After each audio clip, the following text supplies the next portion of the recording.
Ulangi deh.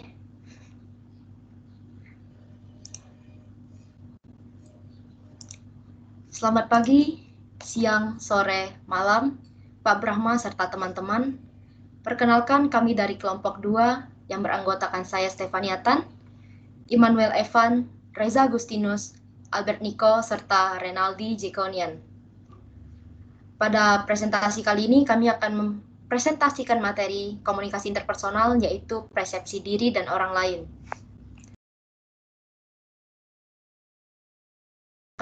Menjadi 3 subbagian, yaitu yang pertama konsep diri, kesadaran diri, dan harga diri. Yang kedua ialah persepsi dalam komunikasi interpersonal, dan yang terakhir ialah impression management. Saya akan memulai dengan subbagian yang pertama, yaitu apa sih konsep diri? Konsep diri merupakan sebuah gambaran tentang siapa kita yang terdiri dari perasaan dan pikiran, tentang kekuatan dan kelemahan, kemampuan dan batasan, serta aspirasi dan pandangan dunia Anda. Terdapat 4 dasar perkembangan konsep diri. Yang pertama ialah citra diri dimiliki dan diungkapkan oleh orang lain. Yang kedua ialah perbandingan diri sendiri pada orang lain. Ketiga, ajaran budaya, dan yang terakhir merupakan cara menafsirkan pikiran dan perilaku sendiri. Kemudian, apa sih itu kesadaran diri? Kesadaran diri merupakan wawasan, pandangan, atau tolak ukur sejauh mana mengenal diri kita sendiri dengan memahami konsep diri. Terdapat 4 cara dalam melihat kesadaran diri. Yang pertama ialah open self. Informasi tentang diri sendiri yang Anda dan orang lain ketahui. Yang kedua ialah blind self. Blind self merupakan informasi tentang diri yang tidak Anda ketahui, namun diketahui oleh orang lain. Contohnya, misalnya saat Anda sedang berkomunikasi, namun tanpa Anda sadari, nada bicara Anda meningkat. Namun, komunikator atau lawan bicara Anda mengetahui atau menyadari akan nada bicara Anda yang meningkat tersebut. Yang ketiga ialah hidden self. Hidden self merupakan informasi tentang diri yang Anda ketahui namun tidak diketahui oleh orang lain. Dan yang terakhir ialah unknown self. Informasi tentang diri yang tidak Anda ketahui maupun orang lain. Kemudian terdapat cara mengetahui informasi diri melalui komunikasi interpersonal. Yang pertama ialah listen to others. Dalam poin ini, pesan verbal dan nonverbal sangat diperhatikan.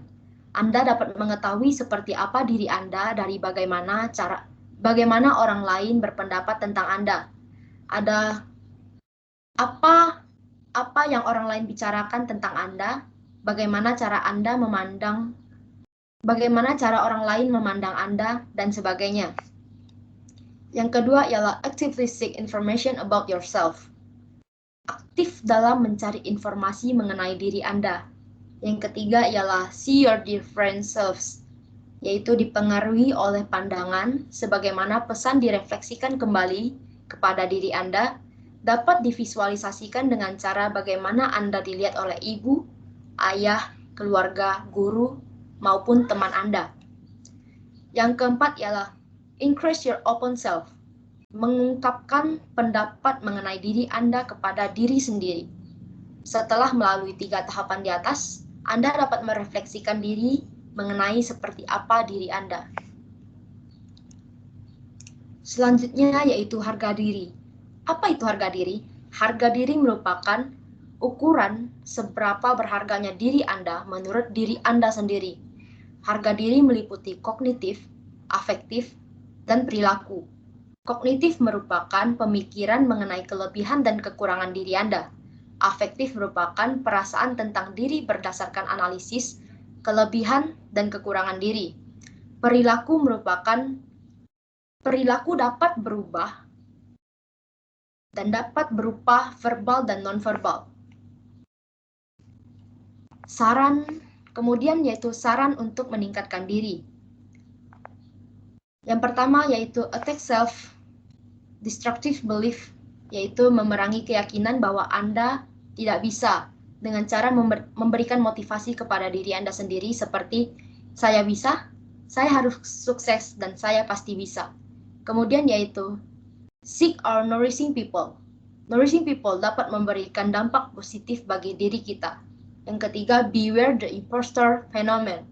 Orang yang memberikan pendapat yang berbeda dengan apa yang terjadi sebenarnya. Contohnya seperti saat Anda melakukan sebuah kesalahan, namun orang lain malah memuji diri Anda.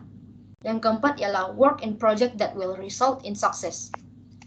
Setiap kesuksesan dapat memberikan Anda kepercayaan diri, karena kesuksesan yang Anda raih akan meningkatkan kepercayaan diri Anda dengan mengetahui bahwa Anda bisa melakukan hal tersebut. Yang kelima ialah remind yourself of your success, yaitu dapat dilakukan dengan meningkatkan keberhasilan diri. Misalnya saat Anda kalah dalam lomba lari, namun Anda mendapatkan nilai sempurna dalam perkuliahan. Anda bisa mengingat bahwa Anda berhasil dalam mendapatkan nilai sempurna. Yang terakhir ialah secure affirmation, yaitu kata afirmasi digunakan untuk menunjukkan pada pernyataan positif tentang diri Anda.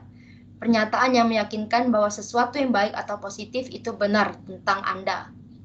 Kemudian akan dilanjutkan dengan persepsi dalam komunikasi interpersonal oleh Aldi. Oke, selanjutnya kita akan masuk ke dalam persepsi dalam komunikasi interpersonal. Sebelumnya, sebentar.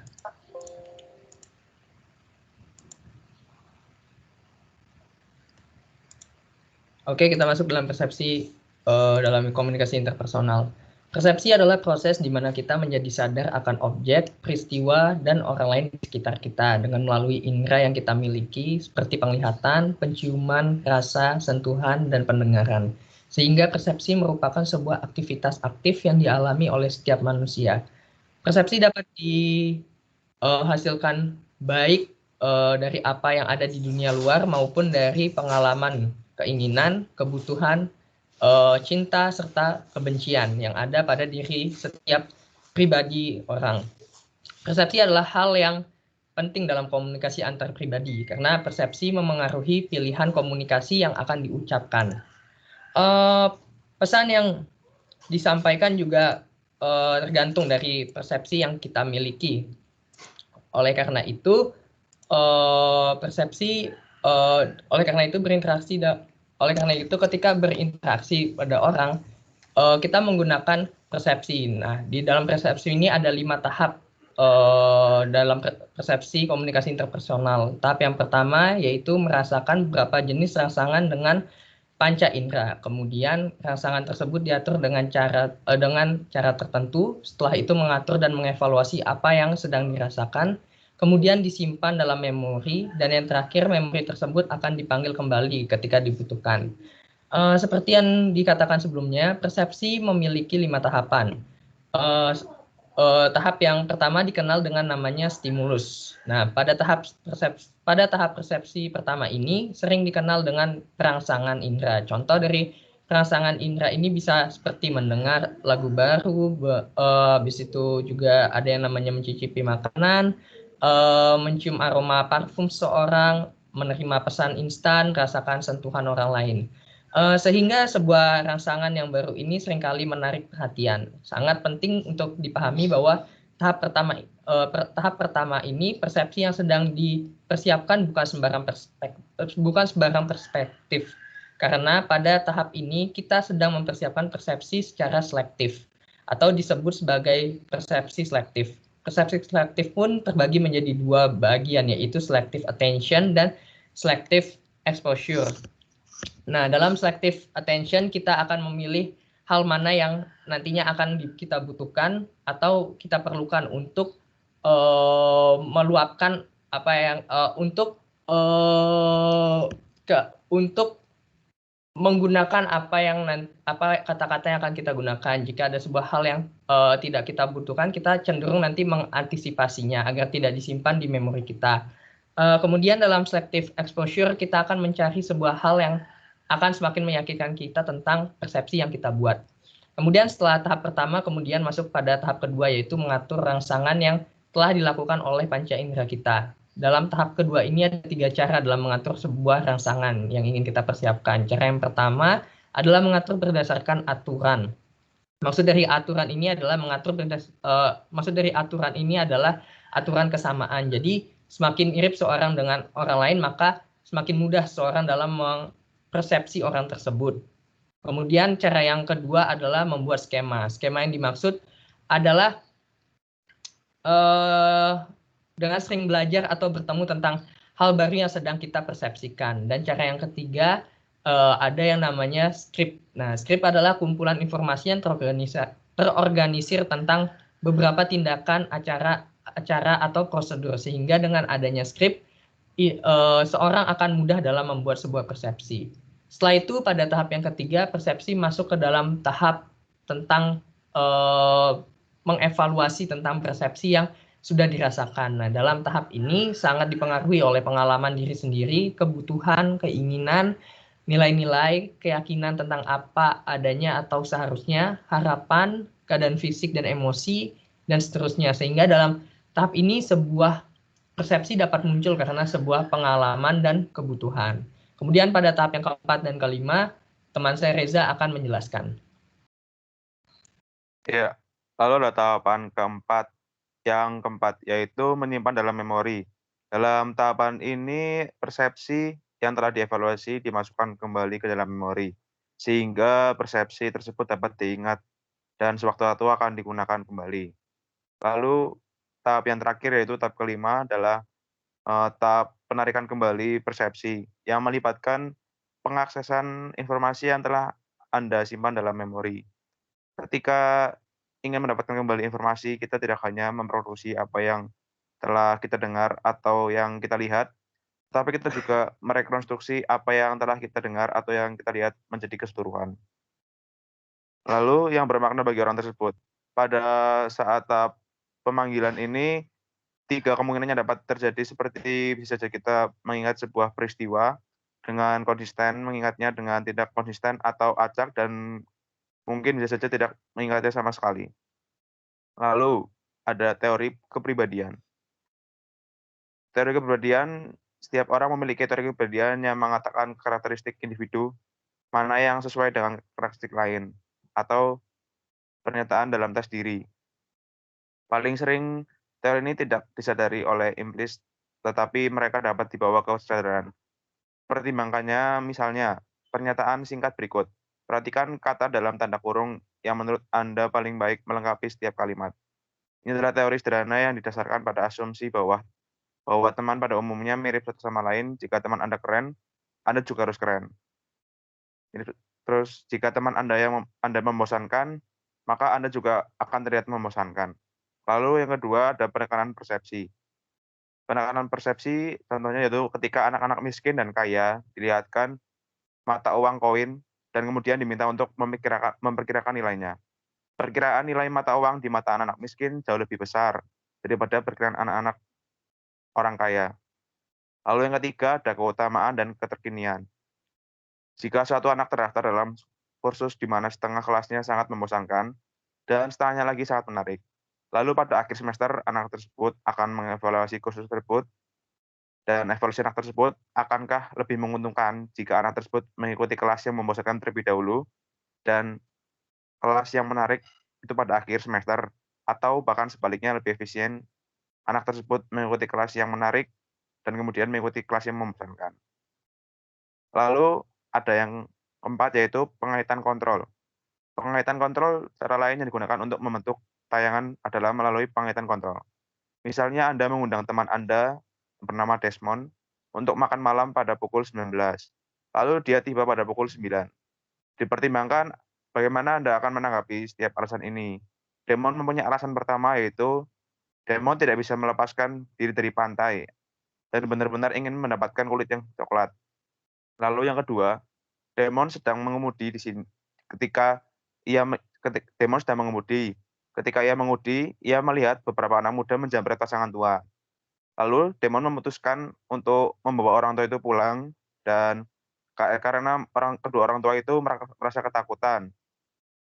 Lalu Desmond tidak dapat meninggalkan orang tua tersebut hingga anak-anak mereka tiba.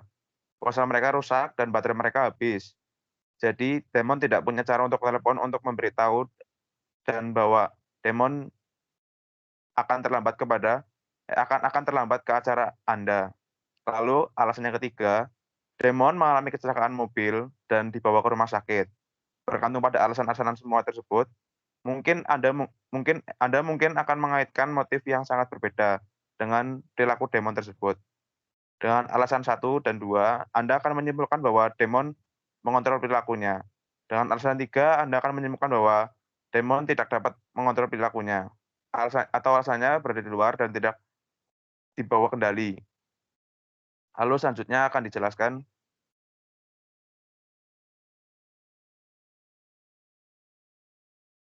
yang selanjutnya ada impression management. Impression management merupakan proses yang dilalui seseorang dalam mengkomunikasikan citra diri kepada orang lain, sehingga orang tersebut memiliki kesan tertentu terhadap orang tersebut. Kesan yang dibuat ini merupakan hasil dari komunikasi yang disampaikan, bisa verbal maupun non-verbal. Maka dari itu, ada keterampilan komunikasi antara pribadi, sehingga kita mampu mengatur kesan yang kita berikan ke orang lain. Hal ini memungkinkan kita untuk memberikan kesan sebagaimana kita ingin orang lain melihat kita.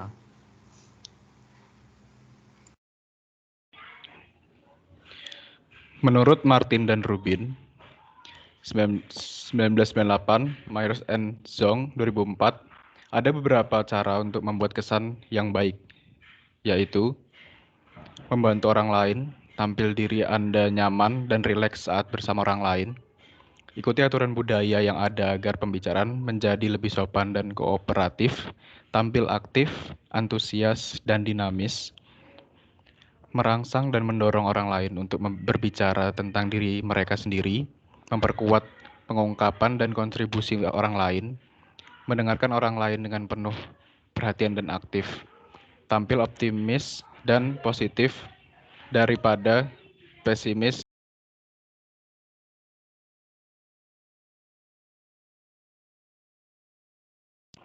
komunikasikan kehangatan dan empati kepada orang lain, tunjukkan bahwa Anda berbagi sikap dan nilai yang signifikan dengan orang lain. Komunikasikan, yang terakhir, komunikasikan dukungan. Sekian dari kelompok kami ucapkan terima kasih.